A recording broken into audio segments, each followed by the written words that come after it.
খন্দকের যুদ্ধের প্রাক্কালে রাসূলুল্লাহ সাল্লাল্লাহু আলাইহি ওয়াসাল্লামের নির্দেশে সকল সাহাবী কাঁধে কাঁধ মিলিয়ে পরিখা খনন করছিলেন। খননকালে হঠাৎ একটি সেখানে শক্ত পাথর দেখা যায়। তখন লোকেরা রাসূলুল্লাহ সাল্লাল্লাহু আলাইহি ওয়াসাল্লামের কাছে এসে বলল, হে আল্লাহর নবী, পরিখা খননের কালে একটি শক্ত পাথর বেঁধে গেছে। তখন রাসূলুল্লাহ সাল্লাল্লাহু আলাইহি ওয়াসাল্লাম বললেন, আচ্ছা, আমি নিজেই খন্দকের মধ্যে নামব। তখন রাসূলুল্লাহ সাল্লাল্লাহু আলাইহি ওয়াসাল্লাম কয়েকদিনের আনাহারি ছিলেন। পরিখা খননকারীরা প্রায় সকলেই 3 দিন পর্যন্ত কিছুই খেতে পারেননি। তারাও ক্ষুধার্ত ও আনাহারি ছিলেন। এরপর রাসূলুল্লাহ সাল্লাল্লাহু আলাইহি ওয়াসাল্লাম একটি কোদাল হাতে নিয়ে পাথরটির উপর আঘাত করলেন। সাথে সাথে পাথরটি চূর্ণ বিচূর্ণ হয়ে বালুকণায় পরিণত হয়ে গেল। নবীর সাহাবী হযরত জাবের রাদিয়াল্লাহু তাআলা আনহু যখন দেখলেন যে বিশ্বনবী ক্ষুধার্ত অবস্থায় পেটে পাথর বেঁধে রেখেছেন, তখনই তিনি মনস্থির করলেন যে আল্লাহর নবীকে তার বাড়িতে খাবার খাওয়ানোর জন্য দাওয়াত করবেন। তিনি বাড়িতে ফিরে তার স্ত্রীকে বললেন, তোমার কাছে খাওয়ানোর জন্য কিছু আছে? রাসূলুল্লাহ সাল্লাল্লাহু আলাইহি ওয়াসাল্লামকে ভীষণ ক্ষুধার্ত অবস্থায় দেখলাম।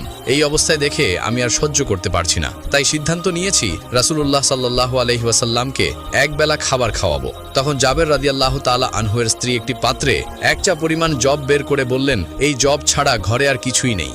জাবের রাদিয়াল্লাহু তাআলা আনহু তখন তার স্ত্রীকে বললেন, তুমি জবগুলো পিষে রুটি তৈরির জন্য আটা প্রস্তুত করো।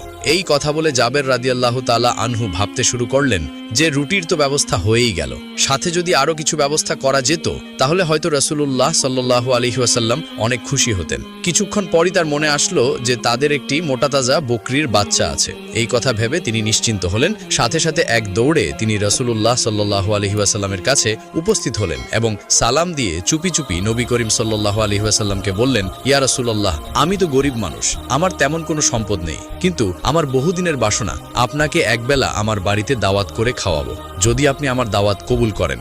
এই কথা শুনে রাসূলুল্লাহ সাল্লাল্লাহু আলাইহি ওয়াসাল্লাম উচ্চ স্বরে সকল সাহাবীকে উদ্দেশ্য করে বললেন, শোনো হে সাহাবীরা, তোমরা সকলেই শোনো।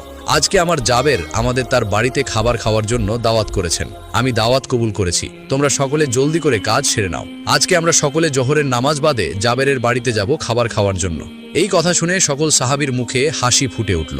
আর জাবের রাদিয়াল্লাহু তাআলা আনহু অত্যন্ত খুশিতে 8খানা পাগলের মতন হয়ে গেল। তিনি এক দৌড় দিয়ে বাড়ির দিকে গেলেন। কিছু দূর যেতেই তার মনে হলো এখানে সাহাবী আছেন প্রায় সব মিলিয়ে 400 থেকে 1000 জন। আমি গরিব মানুষ, আর ঘরে তো এত মানুষের খাবার খাওয়ানোর মতো পর্যাপ্ত খাদ্য নেই, তাহলে কি হবে? চলুন জেনে নিই পর্ব 2 এ কি ঘটে। পর্ব 2 এর জন্য সাবস্ক্রাইব করুন।